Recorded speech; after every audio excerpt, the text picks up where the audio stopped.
I want to welcome to the program Frank Borelli, editor-in-chief of Officer.com. Frank, good evening, sir. Good evening, Cam. How are you tonight? I am good. Appreciate you coming on the program. My pleasure, especially when you lead in with comments about individual liberty and freedom to think. I don't hear that on the liberal radio shows, and I really appreciate hearing it on yours. Well, look, I mean, that's one of the things that Officer.com is all about. You all have commentary. You have opinion pieces, and quite frankly, I don't see, Frank, in my local media, the perspective of law enforcement officers, the rank and file, on the editorial page all that often. I don't see, the unsigned editorials from the newspapers saying, put yourself in the perspective of a cop on the street.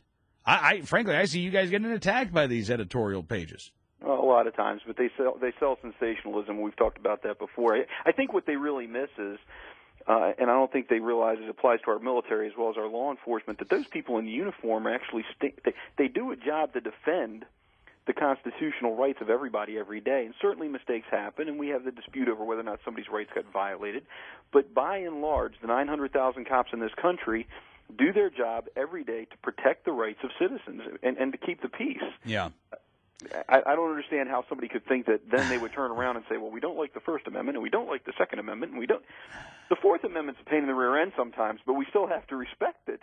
Well, absolutely. And so USA Today had this column, I guess it was last week, talking about gun ownership, and I thought it was awesome to see USA Today print not one or two, but I think they printed 3 letters from police officers around the country. Yes, they did. All of them who said things like, quote, if some magic trick, this is from an officer in Houston, if some magic trick can make every firearm disappear, the world will be a better place. But the sad reality is that as long as there are criminals, law-abiding citizens need to defend themselves. It takes several minutes, sometimes more, for police to respond to a 911 call. A gunfight lasts seconds. If a gun-wielding criminal suddenly attacked, with which would you trust your life? The overworked police or your own lawfully purchased firearm and proper training? Yep. There was even an officer from Chicago, Illinois, who wrote in and said, as a Chicago police officer, I can say that my experience has been that the statement that gun control works is far from true. Every police officer I've talked to is in favor of gun ownership. The claim that we fear entering a home and having a legal gun used against us is baseless.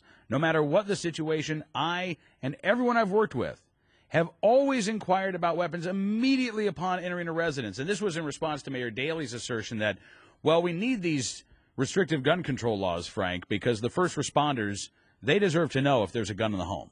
Well, I'm sure Mayor Daley's security detail doesn't carry guns out of respect for his opinion. But this is something that this is Police 101. When you go into a home for any kind of call, you don't like to have conversations in the kitchen because who cares if there's a gun in the house? There's a butcher knife in the butcher block. Right. You keep people away from weapons. You ask these questions. Of course, we do everything we can to minimize our risk. But I've been to places, and some of the best citizens I knew when I was working the streets. You go in, and there's the gun cabinet sitting in the family room.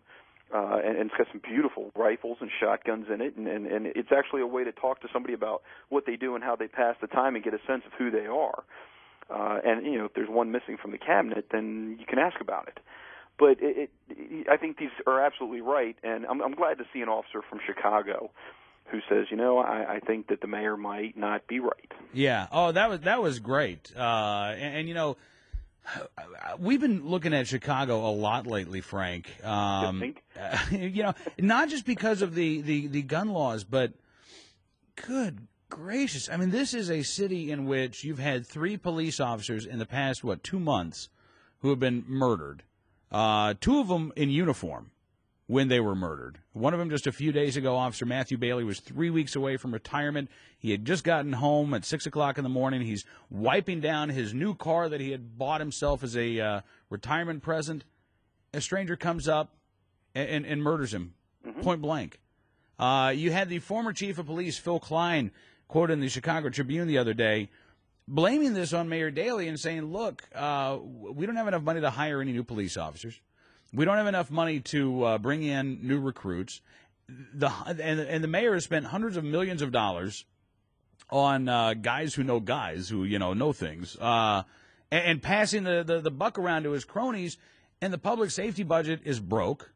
But my question is, Yeah. how much money are they spending on their gun control efforts that could be redirected to public safety? I mean, to me, there you go. That's the sink, the bottomless pit of dollars. Washington, D.C. does the same thing. We'll spend millions upon millions on PR programs and marketing, and we're going to try to convince the people that guns are these evil things and nobody needs them except the police. Yeah. And I don't think that most of our citizens are just not dumb enough to buy that. I agree. And, it seems like there has been a great deal of interest in the Chicago area from people who do want to own a gun. And, again, you can't blame them. I mean, the violent crime is out of control. The criminal element seems to be firmly in control of some of these communities. Doesn't surprise me one bit that people want to own a gun for personal protection. And to me, it's sad. And it's unconstitutional, which is why I'm glad that there's a lawsuit against the new gun laws. But it's sad that the mayor, the city council, and even the police superintendent, Jody Weiss there, none of them seem willing to say, okay, going after the law-abiding and trying to put these restrictions on them, that's not working. Well, let's declare war on the street gangs. I mean, let's go after the violent offenders, the repeat violent felons, and let's get them off of the streets of Chicago. I think one of the things that distresses me about politicians like those you just named is that they'll take any statistic they can and they'll warp it to support their cause. And the one I'll give you at the moment, just today, I had the unfortunate responsibility of posting an article that we got from the National Law Enforcement Officers Memorial in D.C., the organization that maintains that. And officer deaths in the first half of 2010 are up 43% from 2009. And I can't help. My confusion is they'll take that and they'll say, see, these evil guns, we're killing more officers, and by and large, it's traffic accidents is the number one, traffic enforcement activities, the number one killer of police officers. But that eats me up, and I can't think that gun control has any positive impact at all on officer fatalities, because if you look at the trends, officer deaths in the line of duty have been going down for the better part of a decade, while the states are all passing shall issue laws and castle dock. All this stuff is very pro-Second Amendment in so many places, and officer deaths are going down. And now we see this surge. It just doesn't make any sense to me. Well, I remember. I think it's maybe been 3 years now, but a couple of FBI profilers put out a study of officer-involved shootings, actually where the officers were shot.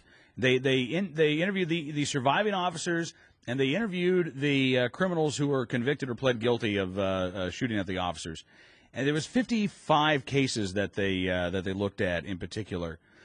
Every one of the criminals said not one of the gun control laws that were in place mattered to them. In terms of acquiring their gun, in terms of using their gun, it didn't matter. Right, and a number of them have been interviewed and said, if the laws don't matter, we're going to get a hold of a gun because that's what we want, and that's how we'll find a way to do it. Exactly. So I'm with you, Frank. I don't think that the gun control laws have anything to do with it. Sorry, go ahead. Well, I was going to say what I worry about is that in places like Chicago, where, again, you've had 3 officers murdered in the past couple of months, the criminals are, in the words of the former chief of police, they're fearless now. They don't care. They have no fear about attacking a uniformed police officer. Well, they're empowered. When you look at the current kind of societal outlook on this, and I'm trying to be really politically correct as I say this, there's this huge movement right now that to be lenient on the criminals, to view the criminals as the victims of some social wrongdoing or whatever, and to find an excuse for what they do rather than hold them accountable for their crimes. Look in Oakland, where we had they expected riots and damage and vandalism, and that's exactly what they got. Mm-hmm. And they didn't arrest people for committing crimes unless it got to a certain limit. They said it's okay. We understand. I'm sorry, you understand people are committing crimes and it's okay? I just don't get it. But law-abiding citizens, heaven forbid, they have a gun to defend themselves. It doesn't make any sense to me. We're going to lay rest to the question, though. Next Monday on Officer.com, we're going to post a poll question asking the rank-and-file law enforcement officers whether or not they think the quote-unquote assault weapons ban does any good for law enforcement, whether it has a positive or negative impact, and we're going to see what kind of response we get. All right, so maybe we can have you on the program back next Monday? Well, that's when we're going to post. All right. it. Well, let's have you back on It takes Tuesday us then. about Let's a give week it. to get 1,000 Oh, votes. a So give it week. a couple weeks. Yeah. All right. So we'll check back in with you then towards the end of the month. Yeah. All right. Hey, Frank, thanks again, sir, for coming on the program tonight. I really appreciate it. Always a pleasure, Campbell. Frank Borelli with Officer.com.